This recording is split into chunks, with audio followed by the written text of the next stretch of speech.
Olá, pessoal, bem-vindos ao programa Despertos. Eu sou Cris de Pascoal e hoje estamos aqui com Maria Pereda, ou MC Pereda, como é conhecida no mundo literário, por ser autora da trilogia O Sol Negro. Tudo bem, Maria? Como vai? Tudo bem, Cris? Tudo bem, pessoal? Hoje é um assunto muito legal. Então vamos nessa, Cris. É verdade. O assunto hoje é o enigma da flor de lis, que aliás eu adoro, né? Maria, a flor de lis, tal qual outros símbolos presentes por todo mundo antigo, eles representam a magia do número 3 ou da Trindade. Será que você consegue aí explicar uma coisa tão profunda em alguns minutos, Maria? É se exigir demais de você, mas enfim, É difícil, didática, né? difícil falar pouco. Às vezes eu fico agoniado nesse programa curtinho para falar. Eu falo assim, meu Deus, eu preciso de uma hora, eu não sei falar pouco, meu Deus do céu, mas tem que treinar. Então é o seguinte, a flor de lis, ela representa várias coisas. Então a simbologia dela é baseada na geometria sagrada, a origem da flor de lis.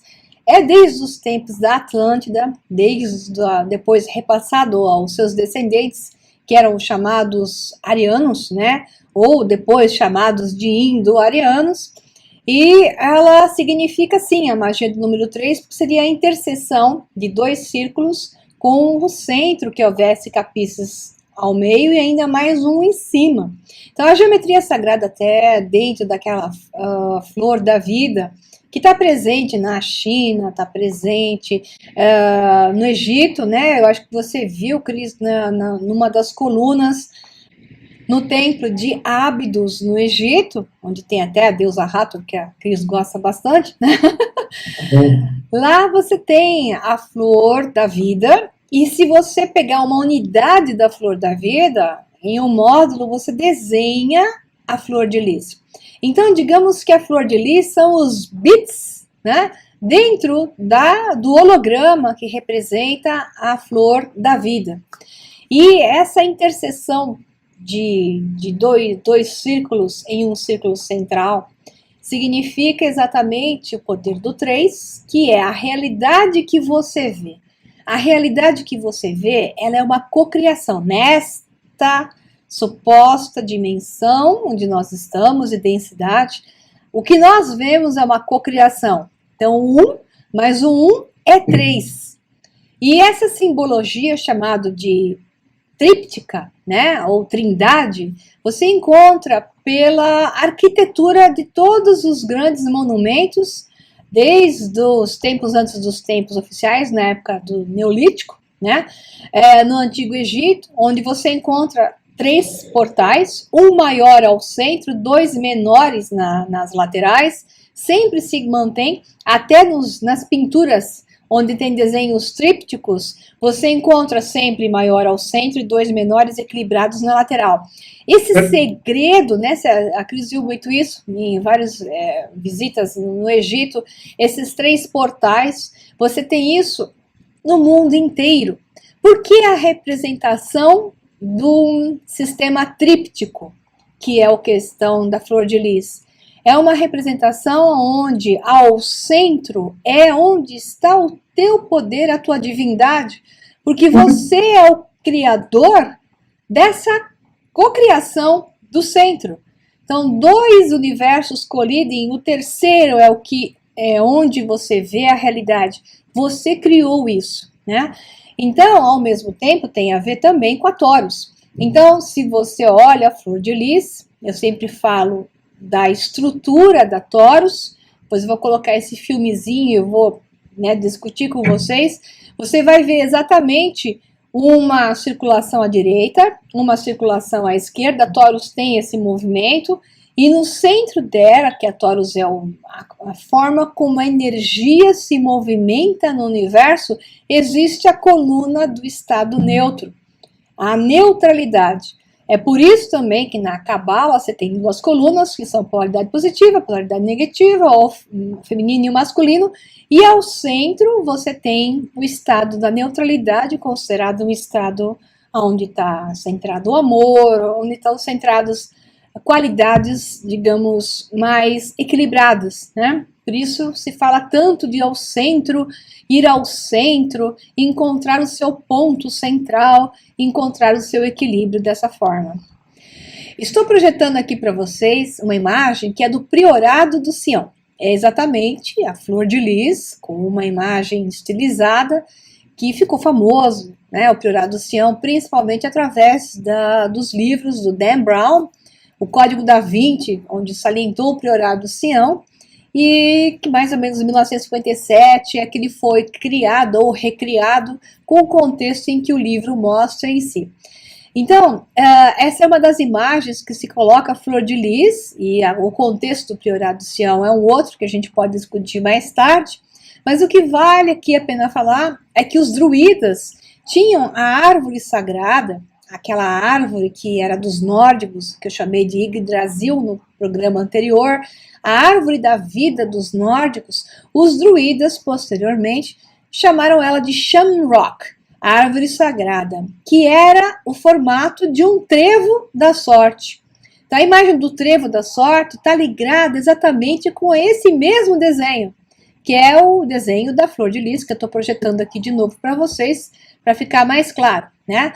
Por outro lado, a Flor de Lis virou aquela flor merovingia que eles colocavam depois, posteriormente, na forma de abelhinhas douradas, né?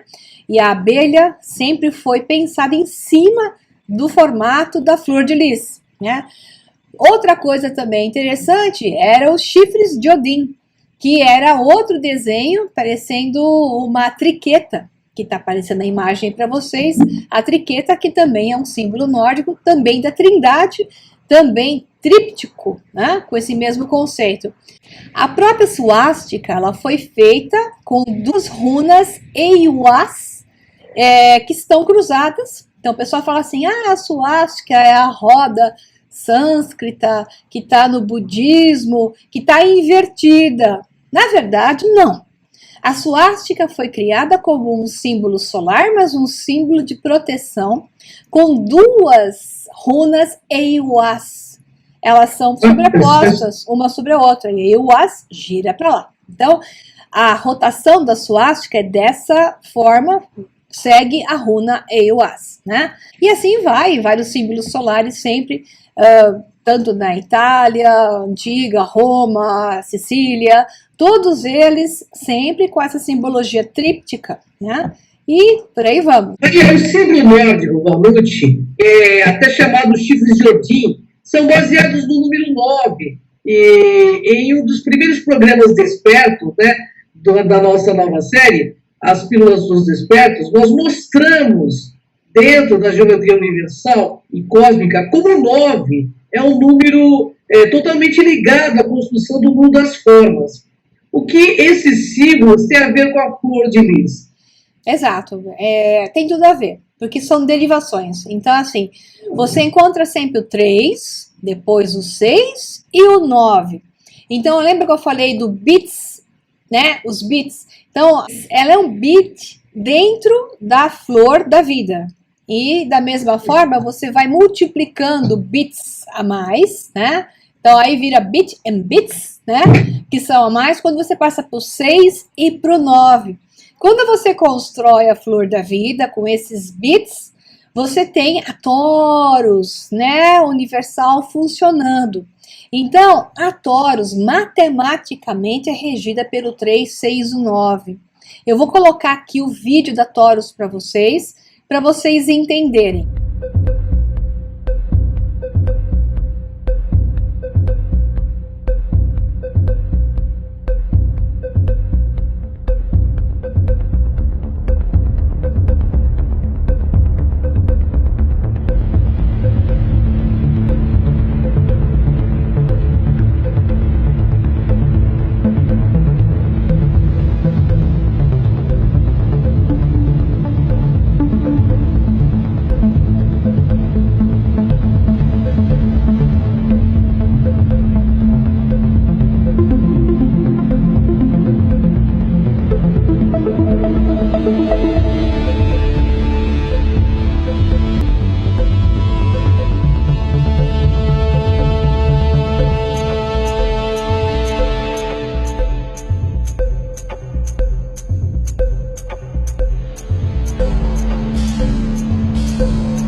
Interessantíssimo, né, Maria? Muito interessante. Bem, Maria, defina melhor o que é a flor de lis e de onde se originou essa simbologia. Beleza, falar curtinho, rapidinho. Então vamos lá. Originalmente, como eu falei, ela veio da Atlântida, depois foi passada para os indo-arianos, arianos que depois se tornaram indo-arianos, né? Então, ela é representada na Grécia Antiga como o tridente de Poseidon, né? Como um dos deuses mais importantes ali. Depois, a flor de lis foi um símbolo associado à monarquia francesa, muito depois, particularmente com o rei da França, a história dos merovingios, que entrou aí em ação, né, que foram chamados os descendentes do sangue real, do sangreal, como eles falavam, sangue real, que eram os descendentes, que conta no Código da Vinci, né, que eram os descendentes de Jesus através dos filhos, né, com Maria Madalena. Essa é uma história interessante, e o que eu chamo de história inventada, né? Mas, de qualquer forma, interessante, daí que então se usava esse símbolo e ficou muito forte, tanto a águia napoleônica, como o símbolo merovingio, que era o símbolo ou da abelha, que representava também a flor de lis, a posterior, ou no início, a própria flor de lis, que era colocada até na coroa dos reis merovingios, que eles deixavam o cabelinho comprido, era bonitinho, né? Cabelinho comprido, aquela coroa dourada com o símbolo da flor de lis em cima. Interessantemente, igualzinho a povos maias e astecas, né? Que interessante, que nunca se conheceram, né? Então, interessante. A palavra lis, de fato, é um galicismo, né? Que significa lírio ou íris, mas também pode ser uma contração de Louis, né, que era o rei da França, Luís, mas eu fico mais com o conceito do lírio divino, que era um conceito do Antigo Egito. Então, a flor de lis foi mais ou menos uma ideia em cima da flor do lírio sagrado do Egito, que foi transformado, junto com uma matemática sagrada, na simbologia da flor de lis. Então, é tudo assim uma coisa que evolui e se transforma, aproveitado sempre do conhecimento do passado. Depois virou esse símbolo, que eu vou colocar aqui de novo, mas nós estamos mais ou menos no meio dele, eu e a Cris, do Priorado do Sião, mais ou menos em 1957, quando se oficializou, digamos, a criação do Priorado do Sião, e também tem o seu registro nas antigas tábuas sumérias e em várias gravuras e esculturas sumérias, onde a flor de lis aparece constantemente junto a coisas que eu chamaria de fontes de energia, como a própria fonte de energia Vril, que era o termo Vril-Ya, da antiga Suméria, que era utilizado. E também é considerado como podendo ser até a glândula pineal e os chifres de Ammon, né? Uma representação da glândula pineal com os chifres de Ammon ao redor, como nós falamos no programa anterior, Cris, eu disse que tinha a ver, que a representação da flor de lis pode ser exatamente o centro, a glândula pineal, o olho que tudo vê, e os dois chifres de Ammon nas suas laterais. É isso aí. Interessantíssimo, né, pessoal? A formação da linhagem na herança de Jesus de Nazaré, através do seu casamento e filhos com Maria Madalena, de onde então saiu a saga do sangue real dos reis merovígios? Isso aí é história ou história? Na minha opinião, é uma história muito bem contada. Então, os reis merovingios queriam dizer, de alguma forma, que eles eram nobres. O interessante é dizer que eles se mataram o tempo todo entre suas diversas famílias, né? De amor de Cristo, eles não tinham, de fato, se tivessem o seu sangue real. Né? Então, assim, é uma história inventada, a própria história da Maria Madalena, os filhos de Maria Madalena. Tudo isso, para mim, faz parte de uma história. Toda a história de Jesus tem muito de história, porque foi um mito astroteológico, baseado em Mitra, baseado no mito de Osíris, né? E o seu nascimento divino em 25 de dezembro, baseado em Mitra, como eu falei. Então, quem foi Jesus? Foi alguém, com certeza um homem sábio, com certeza foi alguém que fez diferença, alguém que tinha uma boa intenção, sem dúvida nenhuma, que falou coisas lindas, que se encontram no budismo, que se encontram no mitraísmo, que se encontram em outras filosofias esotéricas, até taoísmo. Você vê em suas falas coisas lindíssimas. Não duvido que ele tivesse poderes considerados, então, em épocas sobrenaturais, já que ele foi treinado no Egito, dentro das pirâmides pelos sacerdotes, recebeu conhecimento de magia dos fenícios, era um ser, sem dúvida nenhuma, altamente desenvolvido. Agora, muito do que se fala dele, né, foi alterado. Esse tipo de ser desenvolvido assim, dentro de algumas filosofias que a gente conhece hoje, na teoria, tudo é teoria, tá? Tudo é teoria. Ele não teria se casado. Então, eu acredito que a história de Maria Madalena e os filhos de Jesus tenha sido uma adulteração, como a questão da rosa, do cálice sagrado, são adulterações de outras filosofias e religiões que foram levadas dentro da construção do mito de Jesus, que foi escrito a partir do século III, né? Que você teve, então, digamos, uma consolidação da briga, né? Esse é apócrifo, esse não é. Depois juntaram um texto que disseram, não, esse é o que vale, né? Do jeito que eles queriam contar.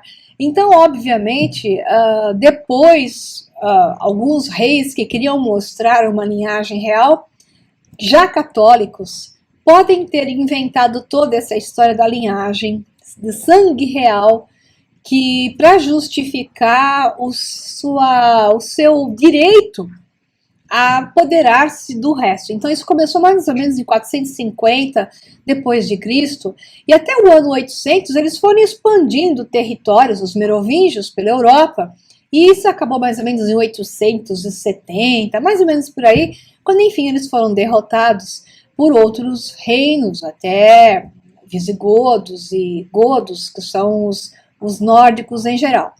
Então, isso é uma história que eu acho que eu não considero, né? Então, aqui está a abelha merovingia, que eu estou colocando ela aqui, junto com o desenho que mostra a flor de lis dos Bourbon, juntamente com a abelha. Então, o desenho da abelha, aquela abelhazinha, que a gente até viu naquele filme O Destino de Júpiter, que eu e você fizemos uma resenha aonde a Júpiter, né, ela recebe, então, a informação de que ela era um ser, né, digamos, com direito à terra e da família dos Abraxas, que eram de Júpiter, que tinham poder sobre a terra, porque ela, então, era da família do sangue real, que era representado pelas abelhas, e ela tinha o poder sobre as abelhas, ela comandava as abelhas. Isso tudo são representações para dizer e apossar-se de uma coisa que é sabedoria. Toda vez que surge algo sábio, algum sábio, conhecimentos profundos, como é o caso, né, da Taurus, que nós acabamos de projetar para vocês, alguém vai lá, eu chamo de os espertos, tomam conta daquilo, tiram a informação verdadeira, se apossam daquilo, dizem que aquilo é meu, me pertence, e inventam uma história para dizer que isso é meu e isso é bom. Isso é política, né? É óbvio, né? Isso me cheira uma politicagem. Bom, aliás, religião, do meu ponto de vista, é o maior entrada espiritual do ser humano. Mas, enfim, né? Nós precisamos desmistificar para que esse conhecimento venha à tona e que você aí que nos assiste reflita, para que você possa sair desse torpor, né, existencial que a humanidade se encontra nesse momento. E eu tenho certeza, Maria, que a mudança de conceitos vai ser coisa de poucas pessoas, mas sempre foi poucas pessoas que mudaram o mundo. Sem dúvida. Acho que tem mais do que poucas pessoas hoje. A gente tem encontrado cada vez mais pessoas abertas ao conhecimento. Então, tem ainda o pessoal que não quer saber, você começa a falar de uma história como essa, dói o cérebro, estudar sobre os merovingios, buscar a fonte isso também original, barra nos paradigmas da pessoa, porque você está falando de um conceito já totalmente concretizado, né? Isso. E, então, quando você fala sobre todos esses assuntos, você barra em preconceitos dogmáticos, Eu diria assim, independente da religião, eu posso te garantir. sim, no final ninguém tem a verdade. Por exemplo, a questão de Jesus. Ninguém tem a verdade. Não, eu não vou assumir de forma nenhuma que a Bíblia está certa, né? Que a Bíblia foi uma manipulação enorme de informação. Tem coisa legal, tem, mas ela foi criada para manipular e dominar, né? Então, não leva em consideração. Também, eu tenho que pensar com minha cabeça, buscar informações que estão difíceis de serem encontradas. Essa questão merovíngia, do sangue real, descendentes de Jesus e Maria Madalena, é uma questão que foi fortemente defendida por grupos que tinham interesses, né? E você vê que até está dentro de muitos grupos de poder hoje em dia, diga-se de passagem. Ela é, na minha opinião, sem sentido, mas foi usada. Então o que acontece? Toda informação é usada. E usada enquanto o homem, novamente eu caio no mesmo lugar, Cris, enquanto o homem não tiver um coração puro. E aqueles que não conhecem, não têm informação porque não querem, porque a informação, ela existe. Mesmo que difícil de ser encontrada, a informação existe. Então, aqueles que têm coração puro e quiserem encontrar aquilo que está mais próximo da verdade, eles vão encontrar. Mas para isso necessita esforço. Não é ligando a televisão, no canal das novelas, do futebol, que você vai encontrar essa informação. Né? Verdade. Até porque todo esse tipo de informação liberta a dor. Liberta a dor, né? Então, pessoal, gratidão, Maria, sempre uma honra estar contigo. E, pessoal, são 3 milhões de acessos.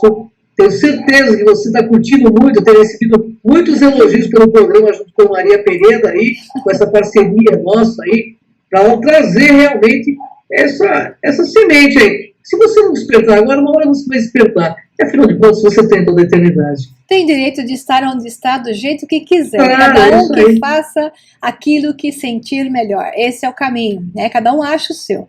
E eu queria deixar um recadinho, pessoal, quem gostou dos nossos vídeos e não está inscrito, eu estou escrevendo aí para vocês, no Kron TV, então é KROON TV no YouTube, se inscreva, dá um like aqui no nosso vídeo e também se inscreva no meu canal, onde eu também posto, chama-se O Sol Negro 11, tudo junto, minúsculo, tá escrevendo aí para vocês, dá um like no meu vídeo e se inscreve no nosso canal. É então, isso aí, pessoal, vem com a gente, é uma honra estar contigo. Isso aí, Maria, gratidão. Eu que agradeço.